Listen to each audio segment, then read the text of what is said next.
पांच पहर कर्म किया, तीन पहर सोए, एको घड़ी ना हरि भजे, तो मुक्ति कहाँ से होए। जय श्री हरि। विष्णु भगवान की जय। आप सभी का मेरे YouTube चैनल भक्ति सागर में पुनः स्वागत है। हम अपने चैनल पर पूरे आषाढ़ मास में प्रतिदिन के महात्म्य डालकर भगवान श्री हरि के चरणों को नमन करेंगे। आप सभी इस श्रृंखला में हमारे साथ रहें। आषाढ़ मास में भगवान विष्णु की भक्ति से ऐसे ही निरंतर जुड़े रहने के लिए कृपया चैनल को सब्सक्राइब अवश्य कर लें। वीडियो यदि पसंद आए तो लाइक एंड शेयर भी किया करें। पुनः भगवान विष्णु का मन में स्मरण करते हुए व भगवान श्री हरि व माँ लक्ष्मी के चरणों में वंदन करते हुए शुरू करते हैं आज का अपना वीडियो। आइए भगवान जगन्नाथ के एक भक्त की कहानी सुनते हैं। उड़ीसा के एक गांव में बंधु मोहंती नाम के व्यक्ति रहते थे। वे बहुत ही गरीब थे और केवल भिक्षा मांगकर अपना वे परिवार का पोषण करते थे। ये नित्य सत्संग के लिए जाया करते थे और इससे इनके मन में संकल्प बना कि जीवन का एकमात्र उद्देश्य है भगवान प्राप्ति करना। इसलिए ये भिक्षा को भी ज्यादा महत्व नहीं देते थे। बस पेट भरने के लिए 2-4 घरों में भिक्षा का प्रयास करते। यदि ना मिले तो उपवास कर लेते और एकांत में खूब नाम कीर्तन करते। उन्होंने अपनी पत्नी को भी जीवन का परम लाभ समझाते हुए अपने साथ नाम कीर्तन करने को कहा। अब दोनों पति पत्नी साथ में भजन करने लगे। बंधु के हृदय में विकलता आने लगी कि अब मुझे भगवान जरूर मिलेंगे। अब उन्हें किसी परिवार, मित्र, संबंधी आदि से मिलना अच्छा नहीं लग रहा था। उनकी हालत बहुत ही दयनीय थी। उनके पास बिल्कुल भी धन नहीं था और भिक्षा से भी अन्न कभी कभी ही मिलता था। उनके पास पहनने को फटे, पुराने और गांठ बंधे हुए कपड़े थे। जब कई दिनों तक भोजन नहीं मिला तो उन्होंने अपनी पत्नी से कहा कि यदि तुम साथ दो तो हम मेरे एक मित्र के पास जा सकते हैं। मेरा मित्र बहुत धनी और कृपालु है, मुझसे बहुत प्यार करता है। 5 दिन का पैदल सफर है, लेकिन उसके बाद हमें कभी भूखा नहीं रहना पड़ेगा। उनकी पत्नी पतिव्रता थी और बंधु मोहंती की बात समझते हुए साथ चलने को मान गई। कई दिनों से भूखे होने के कारण 5 दिन के लिए चलना असंभव सा था। बंधु मोहंती अपने 2 बच्चों और पत्नी के साथ उस गांव से निकल पड़े।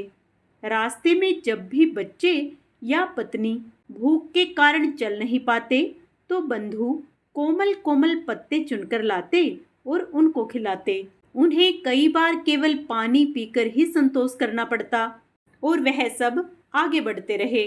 अंदर से प्रभु मिलन की चाह इतनी तीव्र थी कि बंधु मोहंती को भूख की परवाह नहीं थी। लेकिन अपने बच्चों और पत्नी को भूख से तड़पते देख वो अंदर ही अंदर भगवान से रोते हुए प्रार्थना करने लगे कि हे प्रभु, मैं तो भूख सह सकता हूँ, परंतु मेरे बच्चे कैसे इतना कष्ट झेल पाएंगे। ऐसा ना हो कि हम लोग आप तक पहुँच ही ना पाएं। इसलिए मुझे इतना सामर्थ्य देना कि मैं शीघ्र आप तक पहुंच जाऊं। बंधु मोहंती का परिवार लड़खड़ाते हुए किसी तरह 5 दिन में जगन्नाथपुरी पहुंचा। श्री जगन्नाथ मंदिर के दूर से दर्शन करते ही बंधु मोहंती साष्टांग लेटकर भूमि पर लौटने लगे और अपनी पत्नी से कहने लगे, मेरे कृपालु प्रभु के दर्शन हो गए। यही मेरे यार हैं। मैं कह रहा था ना कि मेरे मित्र के बारे में, ये वही हैं। मेरे प्रियतम, मेरे दीन बंधु स्वामी हैं। इनके सामर्थ्य से हम यहाँ तक पहुँच पाए हैं। अब चाहे प्राण भी छूट जाएं, कोई परवाह नहीं। आगे की कहानी हम अपने कल के वीडियो में करेंगे। आप उसे भी अवश्य श्रवण करें। आइए आषाढ़ मास का आगे का महात्म्य श्रवण करते हैं। ब्रह्मा जी को त्रिलोकी को भस्म कर देने वाला महान क्रोध उत्पन्न हुआ। हे मुने, उन ब्रह्मा जी के क्रोध के कारण संपूर्ण त्रिलोकी ज्वाला मालाओं से अत्यंत देदीप्यमान हो गया।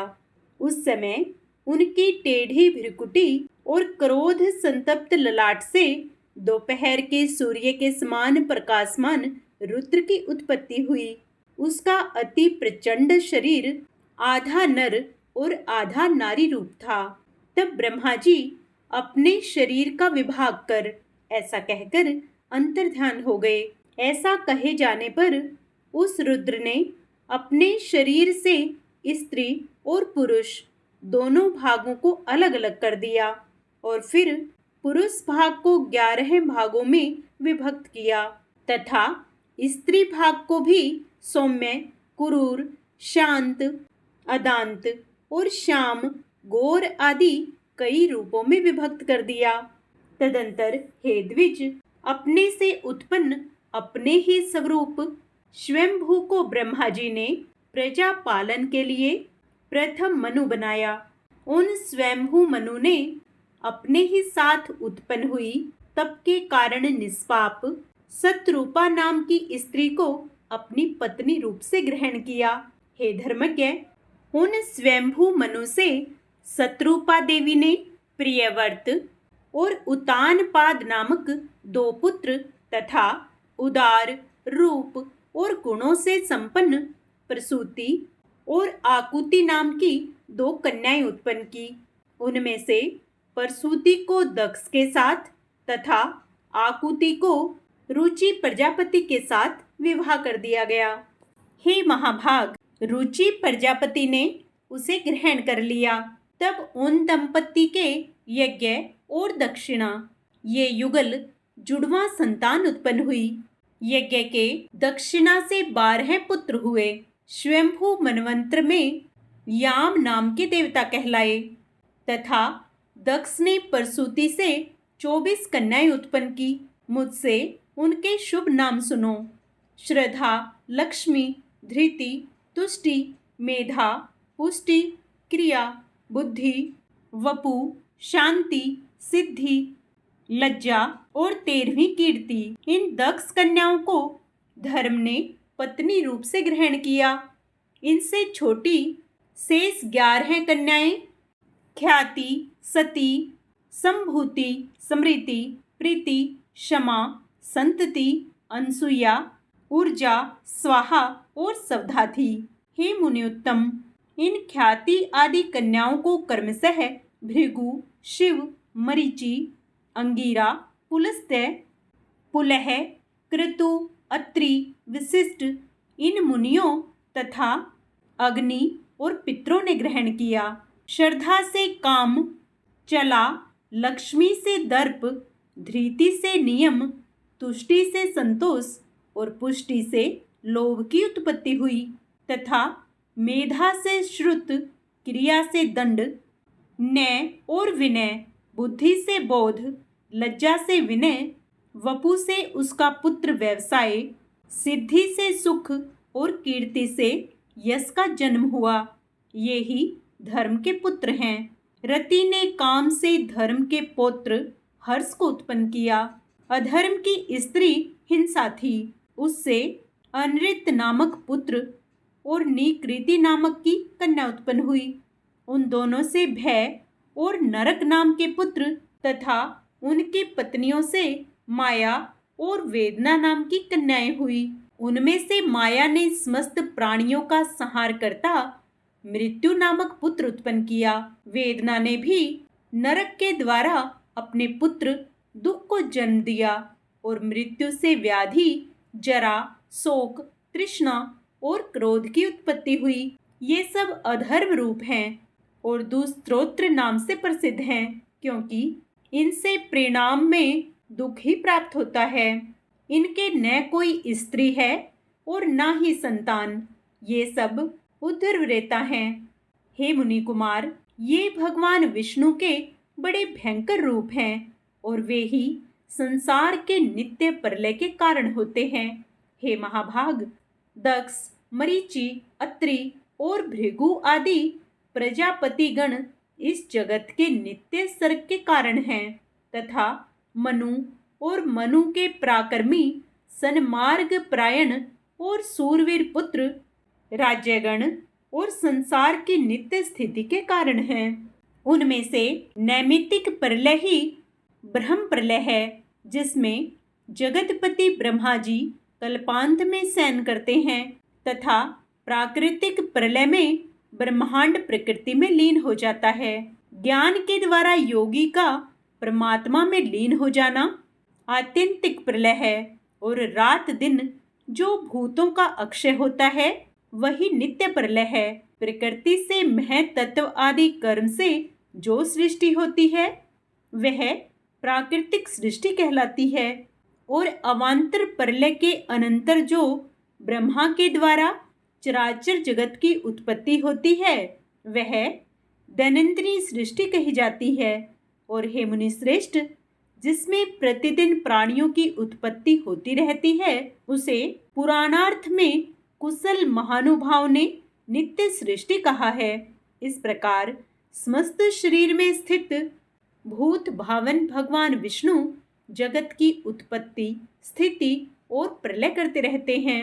हे मैत्रेय, सृष्टि, स्थिति और विनाश की इन वैष्णवी शक्तियों का समस्त शरीरों में समान भाव से अहरनिश संचार होता रहता है। हे ब्राह्मण, ये तीनों महती शक्तियां त्रिगुणमयी हैं, अतः जो उन तीनों गुणों का अतिक्रमण कर जाता है वह परम पद को ही प्राप्त कर लेता है, फिर जन्म मरण आदि के चक्र में नहीं पड़ता। श्री पाराशर जी बोले, हे महामुने, मैंने तुमसे ब्रह्मा जी के तामस सर का वर्णन किया, अब मैं रुद्र सर का वर्णन करता हूँ, सो सुनो। कल्प के आदि में अपने समान पुत्र उत्पन्न होने के लिए चिंतन करते हुए ब्रह्मा जी की गोद में नील लोहित वर्ण के एक कुमार का प्रादुर्भाव हुआ। हे द्विजोतम, जन्म के अनंतर ही वह जोर जोर से रोने और इधर उधर दौड़ने लगा। उसे रोता देख ब्रह्मा जी ने उससे पूछा, तुम क्यों रो रहे हो? उसने कहा, मेरा नाम रखो। तब ब्रह्मा जी बोले, हे देव, तेरा नाम रुद्र है, अब तू मत रो, धैर्य धारण कर। आज का अध्याय यहीं समाप्त होता है। आगे का अध्याय हम अपने कल के वीडियो में करेंगे। पूर्ण पुण्य लाभ प्राप्त करने के लिए आप उसे भी अवश्य श्रवण करें। जय श्री हरि। भगवान विष्णु को प्रसन्न करने के लिए आइए अब विष्णु चालीसा का पाठ करते हैं। विष्णु सुनिए विनय, सेवक की चितलाए, कीरत कुछ वर्णन करूं, दीजिए ज्ञान बताए। नमो विष्णु भगवान खरारी, कष्ट न सावने अखिल बिहारी, प्रबल जगत में शक्ति तुम्हारी, त्रिभुवन फैल रही उजियारी। सुंदर रूप मनोहर सूरत, सरल स्वभाव मोहिनी मूरत, तन पर पीतांबर अति सोहत, बैजंती माला मन मोहत। शंख चक्र कर गदा विराजे, देखत दैत्य असुर दल भाजे, सत्य धर्म मद लोभ न गाजे, काम क्रोध मद लोभ न छाजे। संत भक्त सज्जन मन रंजन, धनुज असुर दुष्टन दल गंजन, सुख उपजाए कष्ट सब भंजन, दोष मिटाए करत जन सज्जन। पाप काट भव सिंधु उतारण, कष्ट नाश कर भक्ति उबारण, करत अनेक रूप प्रभु धारण, केवल आप भक्ति के कारण। धरणी धेनु बन तुम ही पुकारा, तब तुम रूप राम का धारा, भारे उतारे असुर दल मारा, रावण आदिक को संहारा। आप वाराह रूप बनाया, हिरणाक्ष को मार गिराया, धर्म तस्य तन सिंधु बनाया, 14 रत्नन को निकलवाया। अमिलख असुरन द्वंद बचाया, रूप मोहिनी आप दिखाया, देवन को अमृत पान कराया, असुरन को छवि से बहलाया। वेदन को जब असुर डुबाया, कर प्रबंध उन्हें ढूंढवाया, मोहित बनकर खल ही नचाया, उस ही कर से भस्म कराया। असुर जलंधर अति बलदाई, शंकर से उनकीन्ह लड़ाई, हार पार शिव सकल बनाई, कीन सती से छल खल जाई। सुमिरन कीन तुम्हें शिवरानी, बतलाई सब विपत कहानी, तब तुम बने मुनीश्वर ज्ञानी, वृंदा की सब सूरति भुलानी। देखत तीन दनुज सैतानी, वृंदा आए तुम्हें लपटानी। हो स्पर्श धर्म क्षति मानी, हना असुर उर शिव सैतानी। कूर्म रूप धर सिंधु मझाया, मंद्राचल गिरि तुरंत उठाया। शंकर का तुम फंद छुड़ाया, भस्मासुर को रूप दिखाया। तुमने ध्रुव प्रहलाद उबारे, हिरणाकुश आदिक खल मारे। गणिका और अजामिल तारे, बहुत भक्त भव सिंधु उतारे। हरहु सकल संताप हमारे, कृपया करहु हरि सिरजनहारे। देखहूँ मैं निज दर्श तुम्हारे, दीन बंधु भक्तन हितकारे। चाहता आपका सेवक दर्शन, करहु दया अपनी मधुसूदन। जानो नहीं योग्य जब पूजन, होए यज्ञ स्तुति अनुमोदन। शील दया संतोष सुलक्षण, विदित नहीं व्रत बोध विलक्षण। करहूँ आप किस विधि पूजन, कुमति विलोक होत दुख भीषण। करहूँ प्रणाम कौन विधि सुमिरन, कौन भांति मैं करहूँ समर्पण। सुर मुनि करत सदा सेवकाई, हर्षित रहत परम गति पाई। दीन दुखिन पर सदा सहाई, निज जन जान लेव अपनाई। पाप दोष संताप नशाओ, भव बंधन से मुक्त कराओ। सुत संपत्ति दे सुख उपजाओ, निज चरणन का दास बनाओ। निगम सदा ये विनय सुनावे, पढ़े सुने जो जन सुख पावे। इति श्री विष्णु चालीसा। विष्णु भगवान की जय।